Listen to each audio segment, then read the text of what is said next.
Welcome to science with doctor Aaji. आज का जो हमारा टॉपिक है वो है लेवल ऑफ ऑर्गेनाइजेशन। आज हम डिस्कस करेंगे कि एक ऑर्गेनिज्म की जो कॉम्प्लेक्स बॉडी है वो कैसे बनती है। सबसे पहले हम एटॉमिक लेवल से स्टार्ट करेंगे। जैसे कि मैटर जो होता है वो स्मॉल पार्टिकल से बना है जिसे हम एटम कहते हैं।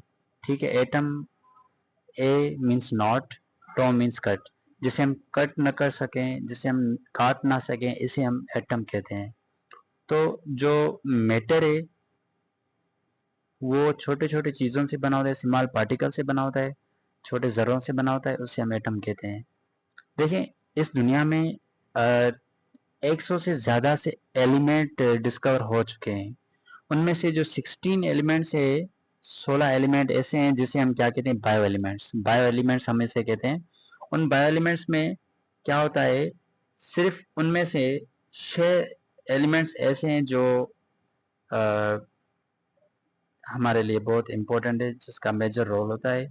वो कौन से हैं? Carbon, hydrogen, oxygen, nitrogen, sulphur और फास्फोरस। इन 16 में से भी मैंने कहा कि 6 जो है वो मेजर बायो एलिमेंट्स हैं। मतलब कि इनकी परसेंटेज कुछ ज़्यादा है उन बाकियों से।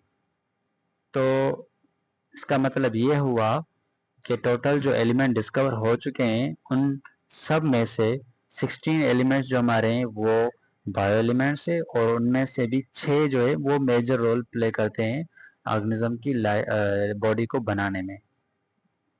अब हम आते हैं मॉलिक्यूलर लेवल। जैसे एटम्स आपस में मिलते हैं तो क्या बनाते हैं? मॉलिक्यूल बनाते हैं। तो मॉलिक्यूल क्या होता है? ग्रुप ऑफ सिमिलर और dissimilar atoms bonded chemically together.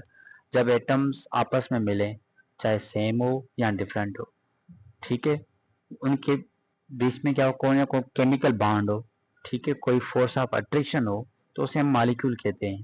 Molecule के दो अकसाम होते हैं, एक होता है माइक्रो मॉलिक्यूल, दूसरा है मैक्रो मॉलिक्यूल। माइक्रो का मतलब होता है, माइक्रो मीन्स स्मॉल और मैक्रो मीन्स बड़ा, लार्ज। माइक्रो मॉलिक्यूल्स वो मॉलिक्यूल्स होते हैं जिनमें एटम्स का जो तादाद होता है वो लेस हो, थोड़ा हो, मतलब कि थोड़ी ही एटम हो, जैसे अमाइन एसिड है, ग्लूकोज, ठीक है। और जो मैक्रो मॉलिक्यूल होता है, मतलब वो मॉलिक्यूल जिसमें नंबर ऑफ एटम्स कुछ ज्यादा हो, उसे हम क्या कहेंगे? Macro molecule. जैसे प्रोटीन, कार्बोहाइड्रेट, अमाइनो एसिड मिलकर ही प्रोटीन बनाते हैं और ग्लूकोज मिलकर ही कार्बोहाइड्रेट बनाते हैं। तो ये हमारा क्या हो गया? Molecular level. फिर हम आते हैं सेलुलर लेवल ऑफ ऑर्गेनाइजेशन। अब हमारा पढ़ेंगे प्रोटोप्लाज्म। प्रोटोप्लाज्म का मतलब क्या होता है? Combination of organic and inorganic substances form the basis of life.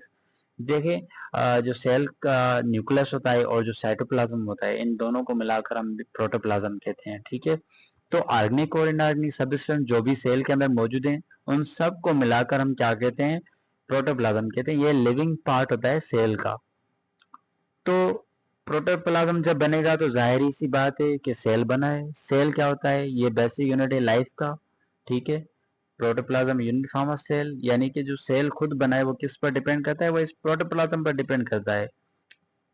तो अब जो सेल आपस में मिलेंगे तो वो क्या करेंगे? टिश्यू बनाएंगे। टिश्यू क्या है? Group of similar sales working together. जब कुछ सिमिलर सेल्स आपस में मिलें और कोई खास काम परफॉर्म करें, उसे हम क्या कहेंगे? टिश्यू कहेंगे। अब क्या होता है, जब टिश्यू आपस में मिलते हैं तो वो ऑर्गन्स बनाते हैं। The different tissue arrange to perform a specific function. मुख्तलिफ टिश्यू क्या करें? आपस में मिलें और कोई खास काम करें, इसे हम क्या कहेंगे? ऑर्गन कहेंगे, ठीक है। तो ये हमारी सेलुलर लेवल ऑफ ऑर्गेनाइजेशन है। उसके बाद होता है जब ऑर्गन्स, अच्छा, अब जो ऑर्गन्स है ना, आपस में कोऑर्डिनेट करेंगे, आपस में मिलजुल कर काम करेंगे, तो वो क्या बनाएंगे? ऑर्गन सिस्टम बनाएंगे। देखें, जैसे कि डाइजेस्टिव सिस्टम है। डाइजेस्टिव सिस्टम में क्या क्या आ जाता है? माउथ आ जाता है, फेरिंग्स आ जाता है, इसोफेगस आ जाता है, स्टमक आ जाता है, स्मॉल इंटेस्टाइन आ जाता है, लार्ज इंटेस्टाइन आ जाता है। ये तो हमारा एलिमेंट्री ट्रैक्ट था। उसके अलावा एसेसरी ऑर्गन्स भी आ जाते हैं, हेल्पफुल, जो उसकी हेल्प करते हैं, जैसे लिवर है, पेनक्रियाज है, ठीक है।